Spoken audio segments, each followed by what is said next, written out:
નવે દિવસ માતાજીના અલગ અલગ રૂપના વર્ણન કરતા કેટલાય ગરબાઓ ગાતા હોઈએ, પણ અત્યારે આપણા દર્શકોને બે કડીઓ અલગ અલગ ગરબાઓની સંભળાવવા માંગીશ હું. બિલકુલ, અને એની સાથે કૃષ્ણનો રાસ પણ. બિલકુલ બિલકુલ. હે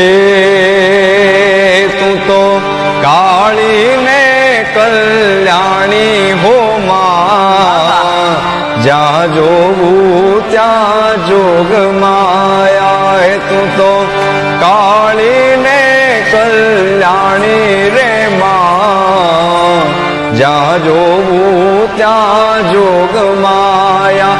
હે તને પેલા તે યુગમાં જાણી મોરી માં, જ્યાં જોવું ત્યાં જોગ માયા. હે તું તો શંકર ઘેર પટ રાણી રે માં, જ્યાં જોવું ત્યાં જોગ માયા.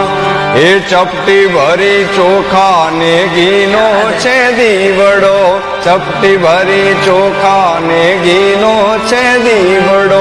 શ્રીફળની જોડ લઈને રે, એ જ શ્રીફળની જોડ લઈને રે, હાલો હાલો પાવાગઢ જઈએ રે, હાલો હાલો પાવાગઢ જઈએ રે.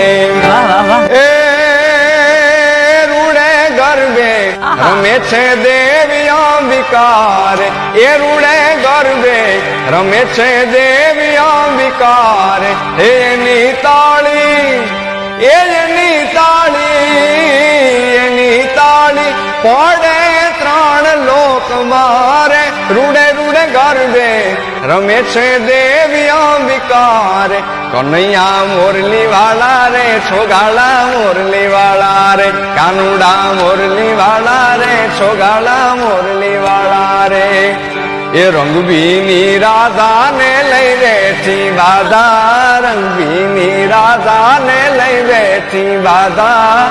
મોરલીઓ બંધ કર માધા, કીએ છે એમ રંગભીની રાધા. તારી મોરલીઓ બંધ કર માધા, કીએ છે એમ રંગભીની રાધા. આવા ગરબાઓ, આવા રાહડાઓ કલાકો સુધી ગાતા હોઈએ અને કલાકો સુધી લોકો રમતા હોય, છતાં તે 9 દિવસના અંતે પણ આપણા ગુજરાતીઓને થાક નથી લાગતો, પણ આખા વર્ષનો થાક ઉતરી જાય છે. અને પાછું 9મા દિવસથી જ રાહ જોવા લાગે છે આવતા વર્ષની નવરાત્રીની. એ જ તો ક્રેઝીનેસ છે આપણા ગુજરાતીઓની.